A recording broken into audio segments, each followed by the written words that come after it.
Alright guys, so what we're going to talk about today is calculating energy transfer for thermodynamics. So it's kind of like the beginning of thermodynamics. It's not the intro to all the vocabulary, but it's the intro to like the basic math behind just energy transfers, how all energy transfers, not all, but most, at least the stuff that we deal with in POE.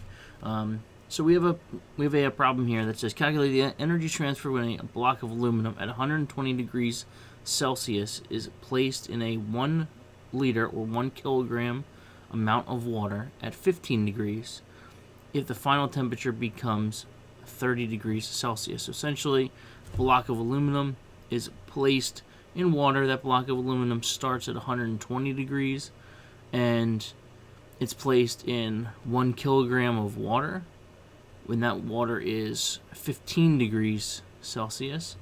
And when it's all said and done, when they final out, when the aluminum gives off the heat and the water absorbs the heat and they equal out, after a certain amount of time, they're going to equal about 30 degrees Celsius. What we want to know is a couple things. We want to know how much energy is transferred between them, and we also want to know how can we calculate how much aluminum we have, because right now we have the amount of we have the mass of the water here, we have the starting temperature of water, we have the starting temperature of aluminum, and we have the final temperature for both of them. What we don't have is the mass of the aluminum, so that's another thing we can find. So where are we going to start? Well, the first thing we're going to start is we're going to try to find how much energy transferred. So the variable for energy transfer, the amount of energy, is Q. And we have a formula that says Q equals M times C times delta, and that's a big T. So Q is energy transferred. Sorry about my handwriting. The M is the mass, and the C is kind of a different one. It is the specific heat capacity.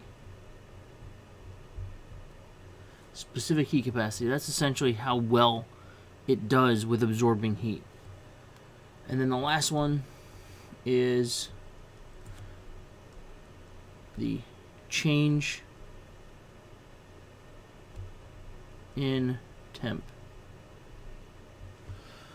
Now, a couple things you want to make note of. Your temperatures, they need to be in degrees Celsius.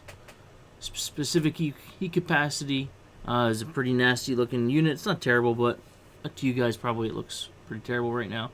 And then the mass needs to be in kilograms. And the reason that is because you see in this, these are the C's. So the C, the specific heat capacity for aluminum, is 900. It's kind of like a given. And then water is 4,184. But you notice in their units, kilograms here, degrees Celsius here. So the mass has to be in kilograms, and the temperature has to be in degrees Celsius.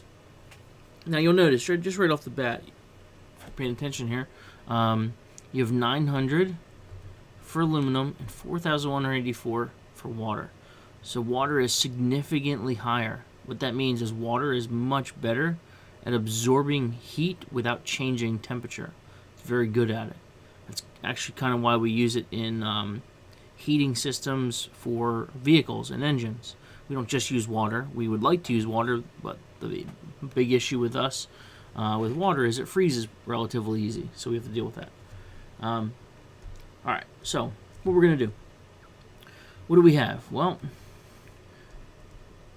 we have our mass of our water, so we're going to do a subscript, and it's 1 kilogram. I'll make that like a 1. So 1 kilogram. We have the specific heat capacity for water over here is 4,184 joules per kilogram. degrees Celsius. And we also have, well, we can find change in temperature. Water went from 15 to 30. So it changed 15 degrees.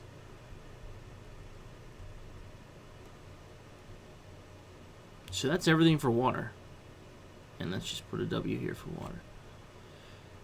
We also have the specific heat capacity for aluminum, 900 joules per kilogram degrees Celsius. And we also have change in temperature for aluminum. Now, aluminum went from 120 down to 30. So it changed 100. So it changed from 120 down to 30. And it changed 90 degrees Celsius. Okay, so you notice what we don't have, the one missing variable, is the mass of the aluminum. We're going to find that too. So we're going to find mass of the aluminum, but we're also going to find Q, because that's the question. That's what the question's really asking, is how much energy is being transferred. So Q, and then we're going to find mass of the aluminum. Okay, so what we're going to do is we're going to take all these numbers here, and we have the mass of the water, we have the C for the water, we have the change in temperature for water, and we're going to do a formula. Q equals M for water, C for water, and change in temperature for water. Now we have all those variables, so we can do that. So Q equals 1 times 4,184 times 15 degrees Celsius. I'm not sure why I put that unit there. And when we do that, we get a Q of 62,760, and that unit is joules. Q is a unit of joules. Joules is a unit of Q. Now, a couple things.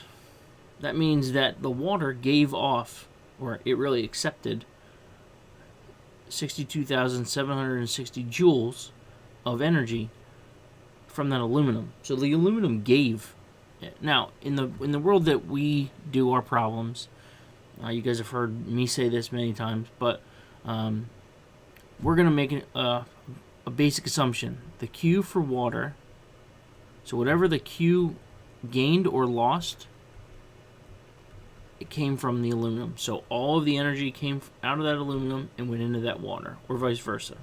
In this case, went out and in. So what we can do when we have that is we can actually set those equal. So we can set this Q water, let's put a little W here, equal to all of this to find that mass of the aluminum. So we can say the Q for water equals the Q for aluminum equals mass of the aluminum times the specific heat capacity for aluminum times the delta T of aluminum. Now the nice thing is, what we can do is we can take this, and you're going to see me, because this and this are equal, I'm just going to get rid of that, because technically, I mean, yes, we have it because it's the same, but,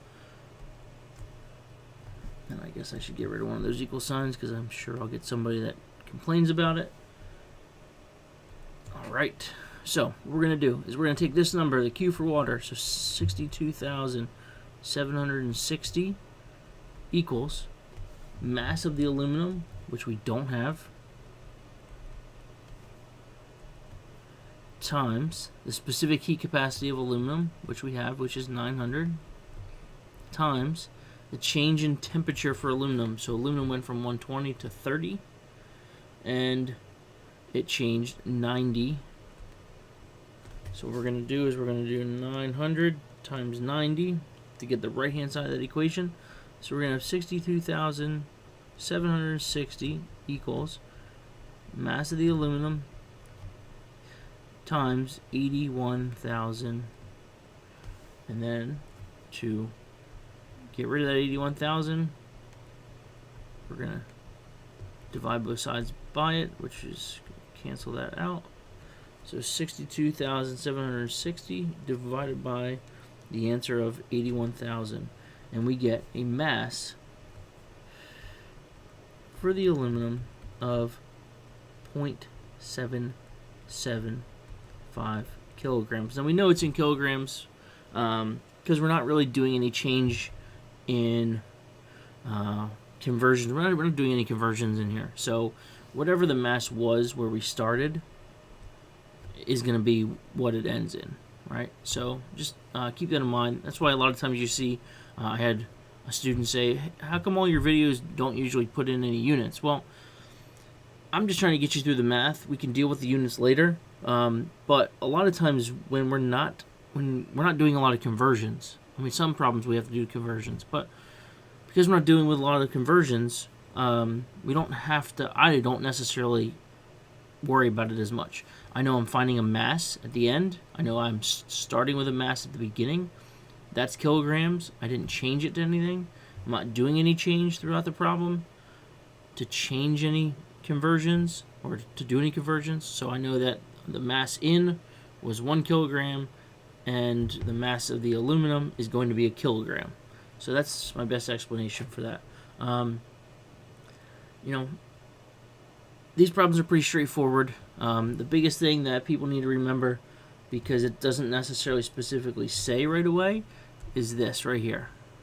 Whatever the Q is for one, that Q is the other one. So whatever the aluminum gives off, it goes directly over to the water. So whatever the Q gives off, it gives it directly to that water. So just keep that in mind. That's probably the easiest part. And that's the one thing that maybe isn't necessarily told all the time, but you can definitely work through it using that. So that's it, guys. Have a good night.